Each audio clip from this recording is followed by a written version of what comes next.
Hello,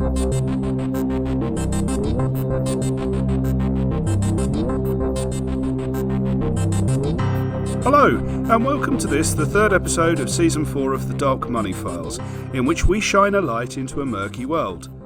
I am Ray Blake, and with me is my co-host, friend and business partner, Graham Barrow. Hello, Graham. Hello, Ray. Now, usually, Graham, we centre our episodes on current stories and investigations, or on some aspect of the law or regulation. And that's usually something of day-to-day interest in anti-money laundering or compliance departments. But today we have something different, don't we? Yes, Ray. Now, this comes out of a number of conversations we've both had recently with people deeply involved in anti-money laundering and people at its fringes. And it's all about the public's impression of money laundering and our fight against it. Yes, we've observed a few themes that infuse the reporting around financial crime, and it does seem like a good time to explore these issues. It does. So, where shall we start?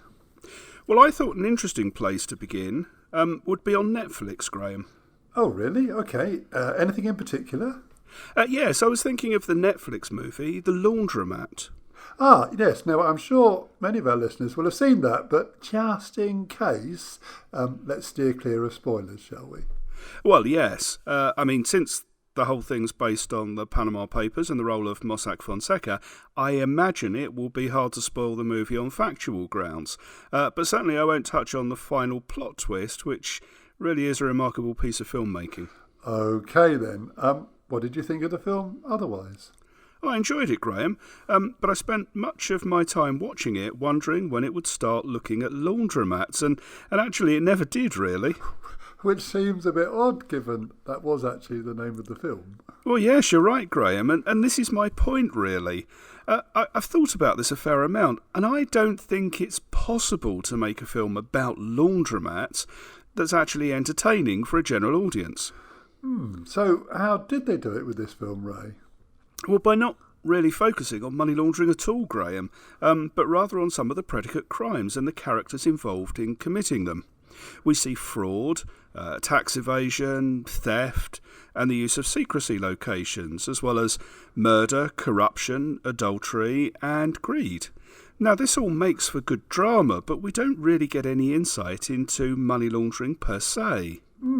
But it is to the film's credit that we do actually see the victims, don't we?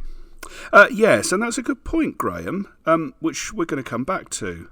Too often, the protagonists in this sort of film, the heroes even, are the criminals, leaving the victims off-screen and without a voice.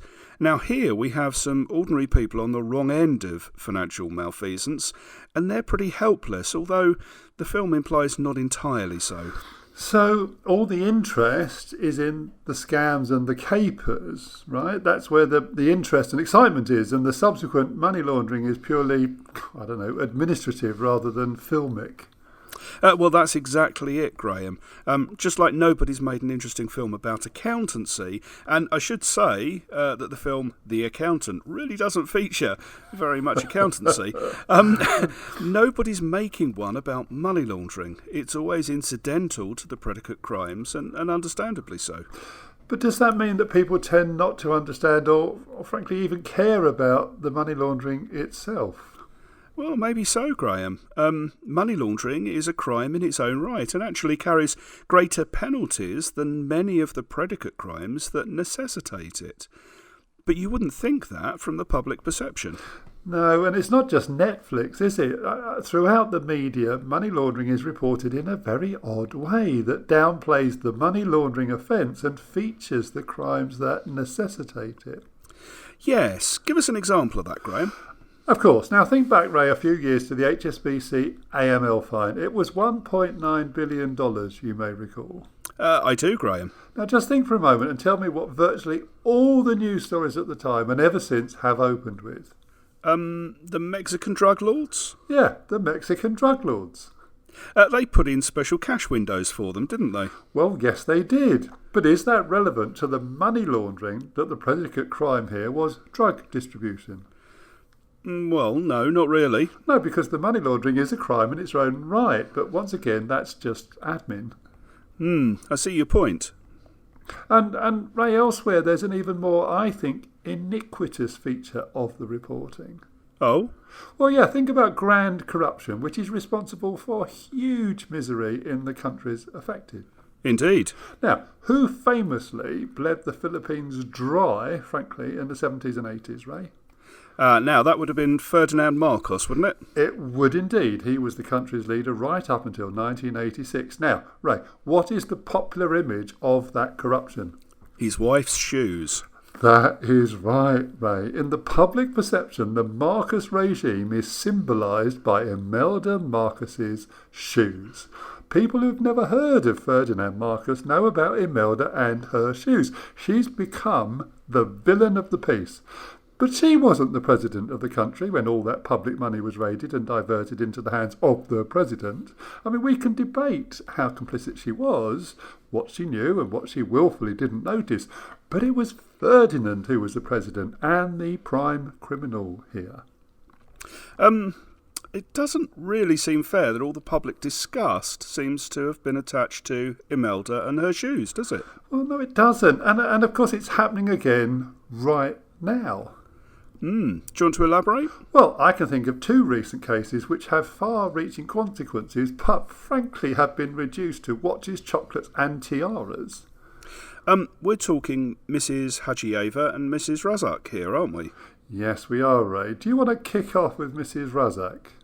I will. She was the wife of the former Prime Minister of Malaysia, Najib Razak, who's embroiled in the 1MDB scandal and currently on trial for corruption. And which we spoke about briefly in our previous episode. Exactly. No one is quite sure exactly how much is involved, but some of the main headlines have been reserved for Mrs. Razak and the items that were recovered from their home. Which were? Well, among other things, 1,400 necklaces, 2,200 rings, 2,100 bangles, 2,800 pairs of earrings, so that's a total of, 5,600 earrings, 1,600 brooches and 14 tiaras. Nice.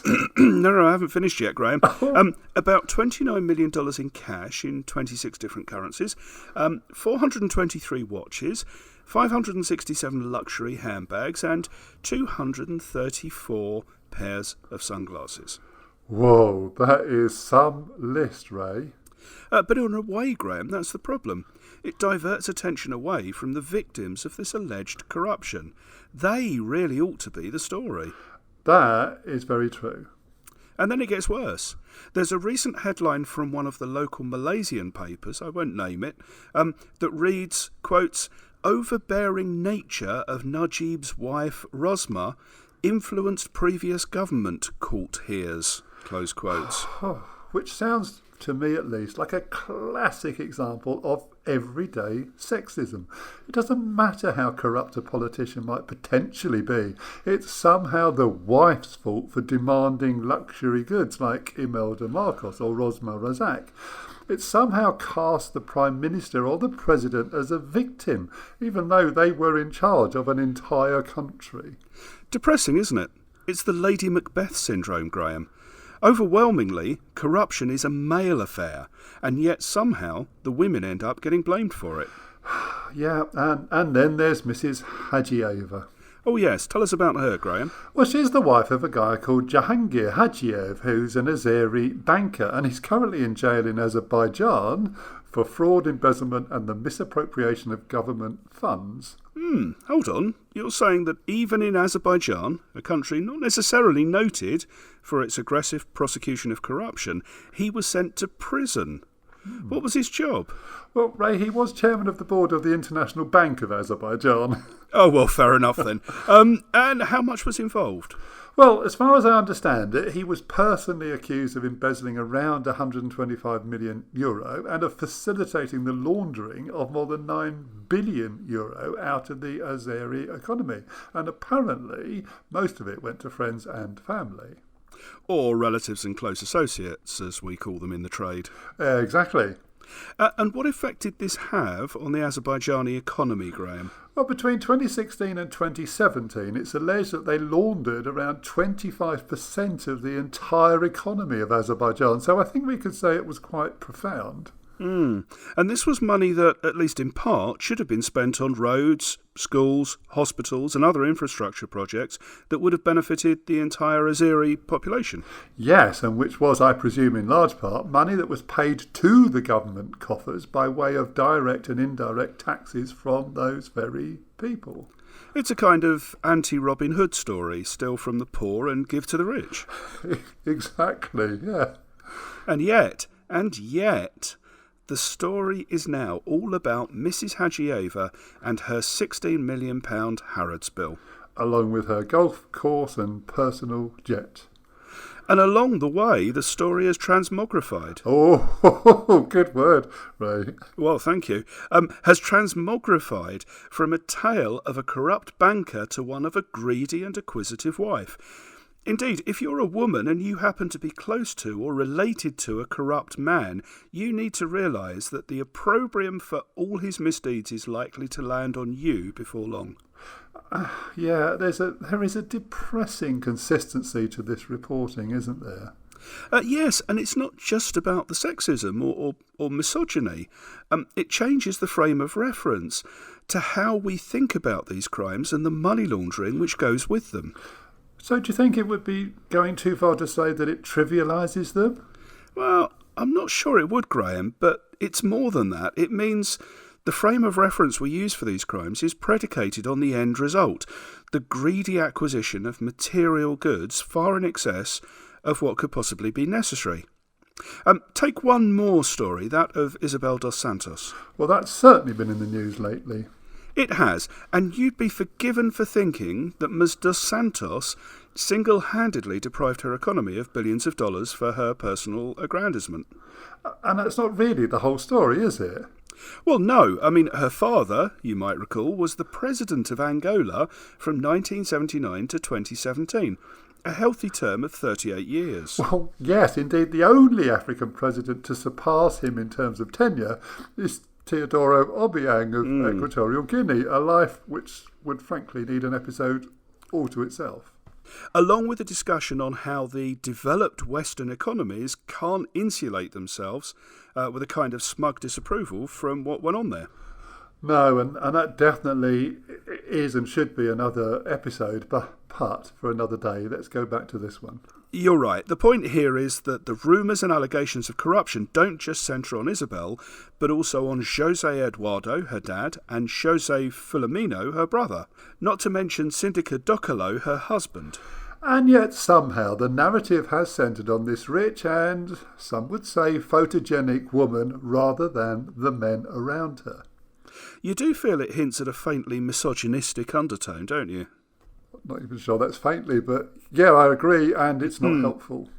No, and I think it's possible that at least some of those reading these stories have at least a sneaking admiration or respect, or just plain envy of the lifestyles they end up living. And even if not, their disapproval is going to be of the spending peccadillo rather than the serious crimes that funded it. Whereas if the focus was on the victims, the kids who end up not getting a decent education, or the cancer sufferers who can't get any treatment, or the impoverished who don't have the transport or road infrastructure that can help them find the work to lift themselves out of poverty, the public perception of money laundering might just start to change. I agree. And the sad thing is, we could have picked any number of other stories, and the likelihood is that they would carry the same traits to a greater or lesser degree. Depressing. What can we do about it, Ray? It's a difficult problem, Graham, and not one with easy answers. The press would tell you, with some justification I suspect, that this approach to what are complex and difficult to understand schemes is the only way they can sell it to the general public. I think you're right, Ray. I well remember a conversation with one of the journalists that we work with telling me that his main difficulty was getting his editor past paragraph 2. If he hadn't managed to hook him in by then, the story was dead. And that meant finding a human element to the narrative that would appeal to as wide an audience as possible. Which means that Mrs. Hajieva spending £790,000 in one day on toys or £30,000 on chocolate always trumps, if you'll pardon my use of the word, the school that wasn't built in Balakan. Balakan? It's a place in Azerbaijan, and I've no idea if there was an abandoned school building project in Balakan. I'm using it metaphorically to illustrate the point. Understood, and I think it illustrates the point very well. Most people listening will intuitively relate to the issue, and if we're being honest with ourselves, we all probably know which way we'd go as well. But public perceptions can change for the better with the right will, Graham. You only have to look back over the last 20 or 30 years at the way issues such as gender identity, sexuality and racial identity have changed to realise that with the right approach, attitudes can change. Of course, Ray, I agree, but not everyone will agree with our current approach to all of these various issues. And they're entitled to their opinion, Graham. The point here is not what you choose to believe, but the evidence that is presented to you when you are forming that opinion. And we both believe that the way this is being done in respect of money laundering and other financial crimes is likely to skew people's opinions in a way that is ultimately unhelpful. Yes. Okay, I think that's about as far as we can take this discussion today, but we'd love to hear other people's views on this important topic.